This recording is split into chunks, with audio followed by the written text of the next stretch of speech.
Hey guys, welcome back to another video. So this one's slightly different today. I won't be using loom. I will go back to that kind of loom stuff for my next videos, I'm sure. So today I'm going to talk about how you can make an extra £250 extra cash in your pocket per month. It's very simple, it's very easy, and it's not impossible. So I've had a lot of people and clients and just general interest over the last maybe 6 months asking how they can make some extra cash while they're doing the business, because obviously they're struggling doing their job, the business, etc. So I've given some advice to some people, but I just thought maybe let's just do a video and get it out there. So I've done this in the past, it worked very well for me. I actually learned the kind of the way of business from doing this, as well as making some good money. At first, I didn't think I was going to make anything because I just kind of went and bought things, sold things and made pennies. And then I kind of wrote down on a notepad what those items that I thought were going to work to sell more, or buy cheap and sell more. And thankfully, it worked. I made tons of money, loads of money. So my top 3 items I'm going to go through today are Apple products, Nintendo products, and furniture. So most of you are going to think, what? Apple expensive, or Nintendo games are rare, and furniture is just furniture, it's expensive. No. We'll go through them and explain how I've done it. I still do sometimes do that just for fun, and also do lots of like research and trials into like products and stuff like that. So it's my job, so I have to do that. But yeah, so this video, I hope it helps. You can write down on a notepad yourself, like some bits I show you. A lot of it will be in the description below anyway. But yeah, please subscribe if you watch this on YouTube, if you're on Facebook or my Instagram. Just check it out, and then just send me a DM if you've got any questions. So the first product we're going to go through is Apple products. So Apple iPhones are extremely good. iMacs are very good, and iPads are pretty good. There's a couple of websites that I use to find obviously these products. The first one being Facebook Marketplace. Marketplace is probably one of the best I've found. eBay tends to be hit and miss because people find them cheap and sell them on eBay. So whereas I believe finding the iPhones on Marketplace or Gumtree is actually quite good. Even if you go to markets like car boots and stuff you get in the UK. If you're in the US, I know you have a lot of yard sales. So you US guys, girls, try those yard sales, because trust me, like, they are very good. I know Gary V, if you guys know Gary V, he seems to do a lot of like yard sale videos. Yeah, I think he calls it flipping. So he buys something cheap and sells it for more. So I've done that for maybe 15 years. That's how I kind of started my business journey. I learned the hard way, and that was one of the ways I learned. So you could probably make, after this video, you could go online right now, and I guarantee you, if you find this items obviously I kind of suggest, you will sell them for more. So you will, there's 100%, I know for sure, because I've done it. And if you do it, by the way, please comment or send me a DM or even an email. I'd be interested to know like what items you sold, the ones I suggested. You don't have to tell me if you found a secret item that you think is really good. Keep that to yourself, because again, that becomes your kind of like little unique USP. So yeah, iPhones. I've recently found the best ones to buy are the iPhone 7Ss, or the pluses, and the iPhone 8 pluses, S's. I found them extremely good. There's a website I'm going to put in a link here. On there, it's a comparison site to which best phone trading company to use. Sometimes the high street ones like CEX, I think there is, and Carphone Warehouse tend to be the best, but I've actually found some better ones. So I recently got an iPhone 7S, but it was actually got a cracked screen and broken. I took a risk and bought that. I got it, it was £50 online on Marketplace. I negotiated it and got it for £10. I knew already, not working, damaged, everything. It was going online for £40, well, £37.50. And I got it at £10. So when I sent that phone off, albeit it was £40. But then I got an email the next day stating it was actually working, it turned on. So when I charged it and it definitely didn't turn on, but they weirdly were quite good about it and said to me, no, it's working, it just got a cracked screen, so we're going to classify it as damaged. And they gave me £137 for that. I'll show you, I'll put a little thing on the link how much I actually got for it. Damaged, and obviously it was unlocked, by the way. Make sure if you guide these phones, try and get them unlocked. Because it was unlocked, it was £130. But if it was an EE or something like that, it was 120 anyway. So that was nuts. You could say it was a lucky one, because I took a risk on a broken phone. But yeah, with the phones, just make sure you ideally find them working, because you want to see if they're actually unlocked. If they state they're unlocked, check the Apple ID is off. Super important. Try and use the phone when you go to the seller and test it. Make sure it's unlocked, white, you name it, everything, because it becomes a hassle otherwise. And you can't trade those in. So, and there are companies out there you can get them unlocked and stuff, but it tends to show that it's been stolen.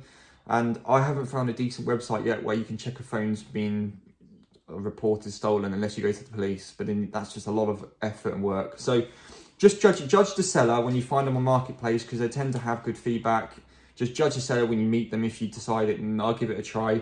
If they avoid your questions by can I test the phone, check it and stuff, then don't go there. Don't take it, because it's obviously stupid. But if they want to test it, they want you to test it and stuff, and they allow that, that's good. That's a good sign. So iPhones are really good, but at the moment, right now, 7Ss and 8 Pluses, S's. Higher, obviously, memories the better ones, and unlocked if you can. iMacs are very good. I would stay away from iMacs with the i7 chip. They tend to be gold at the moment. They're very hard to get hold of. But the i3s and i5s I found quite cheap online. Anything between 2012 and 2014 models I tested recently and worked quite well. I think I bought one maybe a month ago, an i3 2012 iMac for £195 off Facebook Marketplace. I sold that for £275, yeah. So the profit margin was massive. All I did was, I had to check it was obviously wiped, cleaned, it worked. The fans were all good. Yeah, and it didn't have a box. I was a bit worried it didn't have a box, but you can find boxes, empty ones online. So if you can find a box, by the way, of your product, you'll sell it for probably more. But I sold it without a box. The guy came round, actually tested it. I let him in, test it. It was all good, happy days. And he took the Mac away. So that was a very easy chunk of cash in my hand. With this business plan, obviously, it's not a business plan, but with this kind of idea, you don't need massive capital. When I first started years back, I only had maybe £50 I bought, and it was a PlayStation 3 at the time, I think. So it just shows you don't need to start with big capital. If you've got a couple hundred to start with, then you're going to turn that couple of hundred easily into 1,000. But this video is all about how you can make an extra £250 a month. I haven't stated how much you should start with. You could start with £250 and then invest that to make another £250, or you could start with 50 and then build it up from there.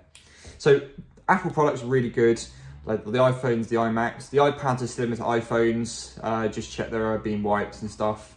Again, generations 4, 5s and 6s I found quite good. Again, they're the older models, but people do want them for their children because they don't want to spend £500-600 on a kind of a newer one. So I got them cheap. The little minis, by the way, I picked some of them up for 10-20 quid, and I sold them on for maybe £60 to £80. Easy. It's the same day. I got them the same day and sold them the same day. So I think I made £150 on 2 or 3 iPads within a couple of days, actually. So Apple products, top of my list. Give it a try. The next product, can you guess? Nintendo products. So I'm not talking about super vintage products. You probably can see behind me I've got some vintage ones, but I'm talking about Game Boy games and Game Boy like colours. The square ones are quite good. So I think the advanced SPs. So I used to search Marketplace for Game Boy stuff. Obviously I used to go to a lot of car boots. I found tons of Game Boy stuff. Always got it cheap and always sold it for loads more. I never made no profit. I think the most profit I made on all those products was anything between £25 and £50.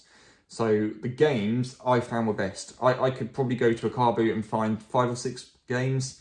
And the best ones were like Zelda, Mario, top of my list, and quite a lot of the Pokemon stuff. I think at the moment Pokemon's quite popular. So if you can get some Pokemon games, I know they're going for seriously good money. I haven't actually looked recently about Pokemon stuff. I might look into that. But yeah, if you can get hold of some Game Boy games, make sure you have a Game Boy while testing them. Yeah, you will be in the money. You could get sacks of cash and you'll be sorted. So yeah, look for Game Boy games, SP Advances, Color Game Boys. I know there's 2 different types, so just make sure you check. I think there's a 001 and a 011. Correct me if I'm wrong on that, Game Boy enthusiasts. But yeah, so Game Boy games, Nintendo products are quite good. Stay away from Nintendo Wii's, because they are going dirt cheap online and they're extremely hard to sell cheap for more. I tried it. I actually have 2 Game Boy Nintendo Wii's here, and I'm stuck with them because I got them cheap, 20 quid each, with games, controllers. I can't sell them for more than 20 quid. I probably will just sell them for 25, 30 just to make a little bit of cash back. I was hoping to sell them for anything between 40 and 50 each. But at the moment, Wii's are not good. But most other consoles are. If you can get yourself hold of one of the old vintage non-colour 90s Game Boys, I picked mine up for about £250 on eBay. But it's mint condition, everything, so it's probably worth about £1,000 now. You can either keep hold of that for the years to come, or find one dirt cheap and try and sell it. As long as it works and stuff, you need to test them again. Make sure you have always have one game to go and test the consoles, because most sellers don't sell the consoles with the games, I found, which is a bit of a pain because you could bring it home and it's broken. I haven't had that yet. I've never had that, actually, to be fair. The consoles always worked, because Game Boy stuff is like indestructible. So yeah, just make sure Game Boy games and Game Boy consoles are from Nintendo, extremely good. So the last product I'm going to show you, I used to do this with my brother. I then started a little bit on my own, is furniture. Believe it or not, furniture. I'm not talking like beds and well, you could do sofas because I used to, but I'm talking about bedside table cabinets, living room tables, TV stands, tables, and I'm talking all really good woods as well, like oak and mahogany and just basic normal everyday woods. Try not go for any like chipwood stuff, like synthetic, like not very good stuff. Some IKEA stuff is like that, but also some IKEA stuff is quite good. So if you can get that cheap, or even free, by the way, most of mine, obviously 95% of the stuff I used to do was, no, that's probably a lie, 99% actually, of the furniture I used to collect was free. But when I first started, I went a bit extreme, got a cheap van with my brother, and then we went and got tons of free sofas, pictures just up here. And yeah, we just got loads and loads of free sofas, and we made £500-600 in one day. Like, I remember having this cash and we just chucked it in the middle of the van because it was so cool. But yeah, that's going to extremes. But if you're doing this on your own, I understand that furniture is quite heavy. So I used to go for, like, here's some pictures here, cabinets, like I said, table cabinets, and took the drawers out most of the time. I did have to buy, after the van stuff was done, this was a couple of years later, I had an estate car diesel. I used to just spend one day, maybe I think it was a Monday or Tuesday, picking all this free stuff up. It was easy, so I used to pick it, put it in there, bring it home. It was all local, by the way, so it wasn't wasting tons of fuel. And then brought it home, and I used to teak it, clean it up a little bit, and then sell it the same day or the next morning. I never had any stock stuck with me. That was how the turnaround was really good. And then you start to see what sells. This is the clever bit. This is when your business, like brain or your future, starts to funnel you through. Is bedside tables were my best seller. People used to want bedside tables. It had to be matching. So when you found free stuff, just try and find matching ones. But yeah, any wooden furniture that's good quality, in good nick, ideally not painted. I see a lot of people painting them now. Didn't find that very efficient. And also, if you start doing that, you've got to buy paint, which is £30-40 a tin. Then you've got to paint it. You're just killing time. Unless you like doing that, please do. People do that, and it does that. But I was all about the quick turnaround. Get it free, or pay a little bit, a few pennies for these things, and then sell it for double the amount. And I think we were pushing £600-700 a week on furniture. I think at one time we made £1,000 in one day, and that's just spending all morning one day picking up free stuff and then just putting it up online on eBay. I think most of the time we just used Marketplace, and it used to sell all the same day. People used to come and collect it, take it away, give you the cash and go. So it was quite satisfying actually, knowing that was almost free. Like you didn't really need to think about anything apart from looking online, typing in furniture free, picking it up, selling it. It's simple, it's not difficult. If you drive, obviously it's easier. If you don't drive, it's your risk. You have to go and pick it up and drag it home on a bus or something. I always say if you're struggling, Gary Vee said, I think he even did a video on this, pick up the piece of furniture, drag it on a bus, take it home and sell it for $40, he said, if you're struggling. So again, going to extreme measures, not everyone's going to do that. Everyone's different. If I was in a struggling position, I would be doing that. I'll be doing that tomorrow. I'll be picking up furniture and bringing it home. It's just I was lucky at the time to have a diesel vehicle my dad gave me, just to get around and do things. So yeah, furniture is really good stuff to do. So I hope, I'm going to wrap up here because I don't want to make this video too long and give away too much. But yeah, so the top 3 products are Apple products, Nintendo games and consoles, and the furniture. See what you can do, have a hunt online, go and double your profits.